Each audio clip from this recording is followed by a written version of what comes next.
한 주간 동안 평안하셨지요? 이번 주에는 장마 기간이라서 그런지 매일 비가 오고 있습니다. 여러분 건강하시기를 바랍니다. 제가 초등학교 때쯤으로 기억이 되는데 당시에 고등학교에 다니던 저희 외삼촌 집에 갔다가 외삼촌의 방에서 액자 속에 들어있는 물망초라는 시를 제가 읽었어요. 그 시귀절 중에 나를 잊지 말아요 하는 그 시귀절이 지금도 기억이 납니다. 이 물망초는 원래 이태리 영화라고 하네요. 그리고 나중에 서독하고 함께 리메이크해서 다시 영화가 나오게 됐는데 우리나라에도 1961년과 1973년 두 번에 걸쳐서 수입이 되어서 크게 흥행했다 이런 기록이 있습니다. 또 이 노래를 루치아노 파바로티라든지 우리나라에는 김호중 씨가 불러서 크게 또 아주 호평을 받은 그런 노래이기도 합니다. 이 물망초라는 꽃말에 대한 이야기를 제가 잠시 좀 먼저 해드리고 말씀을 나누려고 합니다.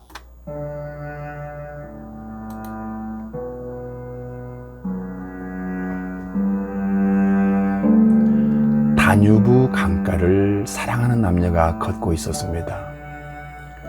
강가에 꽃이 피어 있는 것을 보고 참 꽃이 예쁘다 이렇게 여자가 감탄을 하자 남자는 손을 뻗어서 그 꽃을 꺾다가 디디고 있던 흙이 무너지는 바람에 강에 빠지고 말았습니다. 남자는 필사적으로 헤엄을 쳤지만 물살이 세여서 나올 수가 없었고 자꾸만 더 깊은 곳으로 떠내려갔습니다.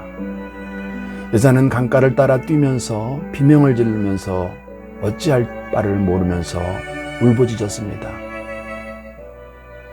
강물에 떠내려가던 그 남자는 모든 것을 체념한 채 마지막으로 그 아까 꺾었던 꽃을 손에 꽉 쥐고서 물 위로 떠올랐습니다. 그리고 그 꽃을 여자에게 던지면서 이렇게 얘기를 했다는 것입니다.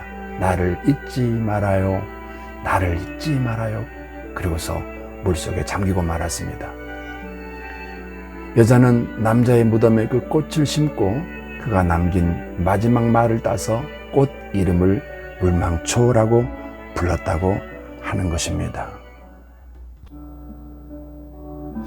이 물망초라는 영어 이름이 Forget Me Not입니다. Forget Me Not. 이 꽃 이름을 일본에서 한자로 물망초로 번역을 했고 그 이름이 우리나라에도 그대로 쓰이게 되었다고 합니다. 강물에 잠겨서 세상을 떠나는 이 남자는 사랑하는 여인의 기억 속에 늘 살아있기를 원했던 것입니다. 이처럼 누군가에게 사랑하는 기억으로 기억된다는 것은 참 행복한 일입니다. 그러나 하늘 아래 우리 모두는 피었다지는 꽃잎 같은 존재들 아니겠습니까? 그래서 사람의 사랑은 불완전하고 가변적일 수밖에 없는 것입니다. 그러나 우리 하나님은 변함없는 분이십니다. 따라서 우리를 향한 사랑 또한 완전하고 또 영원히 변함이 없습니다. 이사야서 49장 15절 말씀에는 여인이 어찌 그 젖먹는 자식을 잊겠으며 자기 태에서 난 아들을 긍휼히 여기지 않겠느냐. 그들은 혹시 잊을지라도 나는 너를 잊지 아니할 것이라. 나는 너를 잊지 아니할 것이라. 이렇게 말씀하십니다. 하나님의 자녀가 되면 모든 성도들은 천국에 들어갈 때까지 하나님의 기억 속에 보호받고 있습니다. 하나님의 기억 속에 살아있다는 말인 것입니다. 그런데 제가 오늘 제목으로 말씀을 드린 하나님의 기억은 이런 일반적인 의미를 말하고자 함이 아닙니다. 특별한 기억을 얘기하고자 하는 것입니다. 구원은 믿음으로 받지만 하나님의 복은 하나님 앞에서의 믿음의 삶을 통해서 각자 다르게 받습니다. 그래서 특별한 기억으로 하나님께 기억되기 위해서 우리가 살아야 될 것입니다. 하나님은 우리가 행한 지극히 작은 것일지라도 잊지 않고 다 기억하십니다. 오늘은 제가 느헤미야를 통해서 이 하나님의 기억하심을 받은 느헤미야를 좀 얘기하면서 함께 은혜를 나누고자 합니다. 느헤미야 1장에는 앞서서 먼저 고국으로 귀환했던 사람들 중에 동생 하나니가 다시 형을 만나러 와서 모국 즉 예루살렘의 이야기를 하는 것으로 시작을 합니다. 그 동생을 통해서 예루살렘의 현재 상황을 듣고서 그가 탄식을 합니다. 성문은 불탔고 성벽은 다 무너졌고 그리고 백성들은 약탈당하고 있다는 얘기를 듣고 그는 밥을 먹을 수가 없었습니다. 곡기를 끊은 채로 울면서 날마다 회개하며 기도합니다. 그리고 자신들의 조상들이 지은 죄, 자신들이 알지 못하지만 자신들의 조상들이 하나님의 말씀을 떠나서 우상을 섬겼던 그 죄로 인해서 70년 포로 생활했던 그 과정을 기억하면서 회개합니다. 하나님께 은혜를 구합니다. 그리고 2장에 넘어가면 왕을 섬길 상황이 되었어요. 왕 앞에 섰습니다. 그리고 왕이 그의 표정을 보고 심상치 않음을 알고서 질문을 합니다. 자네가 평소에 병이 없는 사람인데 어찌하여 얼굴에 그렇게 많이 수심이 있고 상했느냐 이렇게 묻습니다. 그러자 느헤미야는 자신이 슬픔에 빠진 이유를 왕에게 고합니다. 그러자 왕이 그러면 내가 너한테 무엇을 해주기를 원하느냐?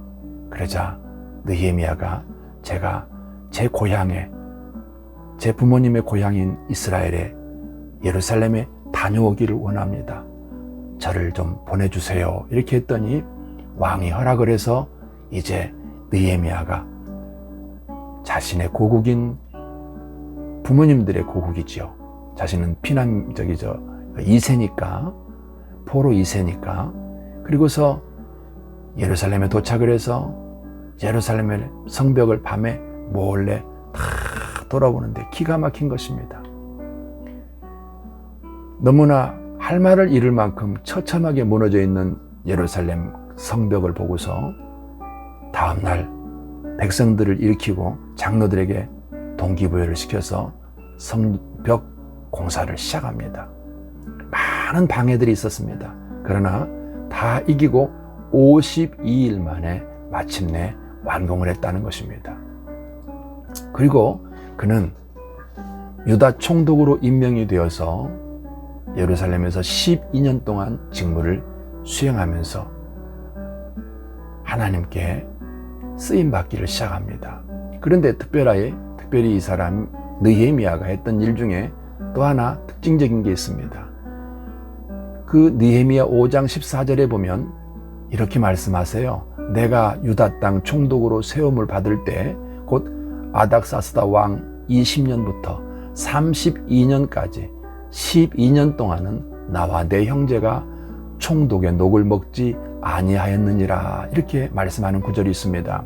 그러니까 느헤미야가 예루살렘의 성벽 재건을 하는 동안에 총독으로 있으면서 저 봉급이 페르시아로부터 봉급을 받지 않고 그는 봉급을 받아서 자신을 위해 쓰지 않고 전부 다 성벽 재건 공사에 다 드렸다는 그런 얘기입니다. 무보수로 12년 동안 하나님께 성전 벽 공사를 위해서 그렇게 헌신을 한 것이지요.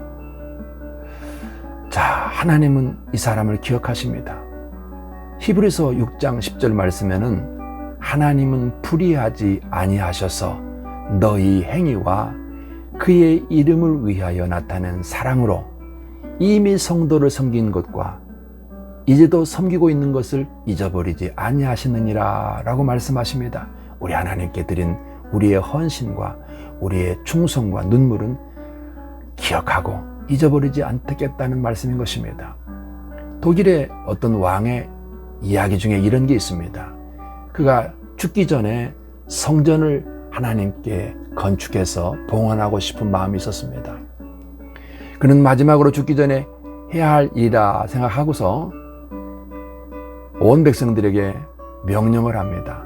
내가 성전을 건축할 터인데 백성 중에 누구도 이 성전 건축에 헌금을 하지 말도록 해라. 나 혼자 단독으로 지어서 하나님께 봉헌해 드리겠다. 그렇게 얘기를 하고 시작을 합니다. 그리고 이제 마침내 성전이 다 완성이 되었습니다. 내일이면 봉헌 예배를 드리게 됩니다. 그런데 바로 그 전날 밤에 꿈에 하나님이 찾아오셔서 왕에게 말씀하시기를 너는 네가 지은 교회 머릿돌에 너의 이름을 넣지 말아라. 이렇게 말씀하시면서 이름을 하나를 줍니다. 이 이름을 그 머릿돌에 써 넣으라는 것입니다. 잠이 깬 왕이 꿈이 하도 이상해서 온 나라를 뒤져서 꿈에 하나님께서 말씀해 주신 그 이름을 가진 사람을 찾게 했습니다.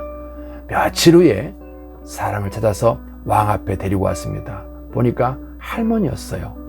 왕은 그 할머니에게 그대가 성전 건축을 위해서 누구도 헌금하지 말라는 엄명을 어겼는가? 그러니까 할머니가 대답을 합니다. 왕이시여, 저는 헌금한 일이 없습니다. 다만 성전 건축 자재를 나르는 일꾼들과 말에게 너무 그들이 힘들어하기에 물을 좀 먹였을 뿐입니다. 이렇게 얘기했다는 것입니다. 하나님은 성전 건축을 위해서 일하는 일꾼들과 말에게 물 한 모금 주시는 것까지 다 기억하신다, 이런 얘기입니다. 마태복음 10장 40절 이하에는 복음을 위해서, 전도를 위해서 다니는 전도자들에게 냉수 한 그릇을 주는 것도 하나님은 기억해 주겠다는 말씀도 있습니다. 그리고 느헤미야는 이러한 하나님의 기억하심을 일찍 깨달아서 그가 성벽 공사를 할 때 참 많은 위협이 있었고 협박도 받았습니다. 그리고 어려움을 많이 겪는 중에도, 그리고 또 가문 이설로 없는 소리를 만들어서 퍼뜨리면서 느헤미야가 많은 어려움을 겪었지만 그럴 때마다 느헤미야가 기도했습니다. 그 중에 느헤미야 5장 19절에서는 내 하나님이여, 내가 이 백성을 위하여 행한 모든 일을 기억하사 내게 은혜를 베푸시옵소서. 이게 무슨 말씀이겠습니까? 하나님, 사람들은 내 마음을 몰라주고 여러 가지로 저렇게 없는 얘기를 만들지만 우리 주님 한 분만 알아주시면 됩니다. 주님만 기억하시면 됩니다. 이렇게 얘기하는 부분이 있습니다. 여러분, 말라기 3장 16절에도 여호와를 경외하는 자와 그 이름을 존중히 여기는 자를 위하여 여호와 앞에 있는 기념책에 기록하였느니라, 이렇게 말씀하십니다. 이 말씀은 우리가 잘 아는 11조 부분을 말씀하시고 내려가다가 이 구절이 연결이 됩니다. 여러분, 이것은 여러분의 삶의 헌금, 11조를 포함한 헌금 생활에 하나님이 기억하시고 기록을 하시고 기억해 주신다는 것입니다. 여러분의 헌금 생활은 어떠신지 생각해 보실 수 있기를 바랍니다. 이 느헤미야가 종합적으로 그렇게 자신은 이미 그 왕의 신하로서 다시 말하면 벼슬을 가지고 있는 사람입니다. 그러니까 예루살렘이 어떻게 되었든, 성전이 어떻게 되었든 관심 밖에 일일 수 있음에도 불구하고 그가 가슴 아파하면서 금식을 하면서, 그리고 예루살렘에 직접 가서 많은 고난을 겪으면서 성벽을 완성하고 문을 달고 하나님의 성전을 세운 이것은 건물을 특별히 사랑했다는 뜻이 아니라 하나님을 사랑하는 마음 중심입니다. 하나님을 사랑했다는 것입니다.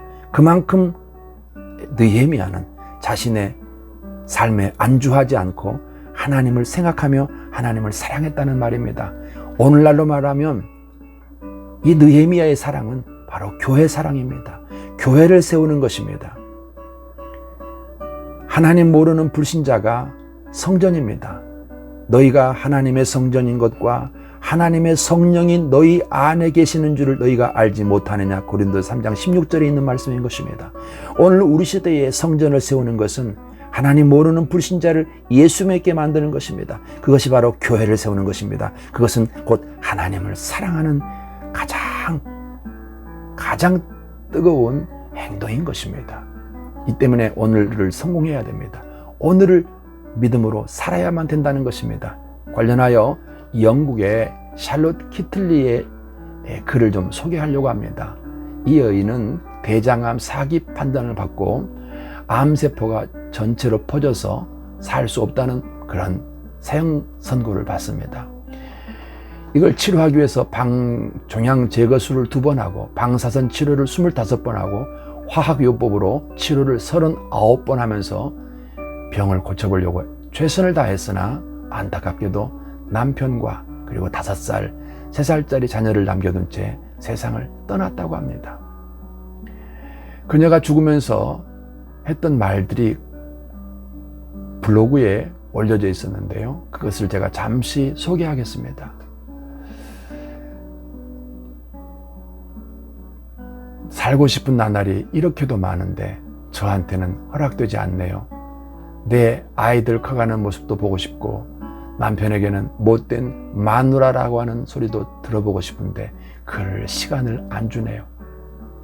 지금까지 살아보니 매일 아침 아이들에게 일어나라고 서두르라고 이따그라고 소리 지르는 나날들이 행복이었다는 것을 알았습니다.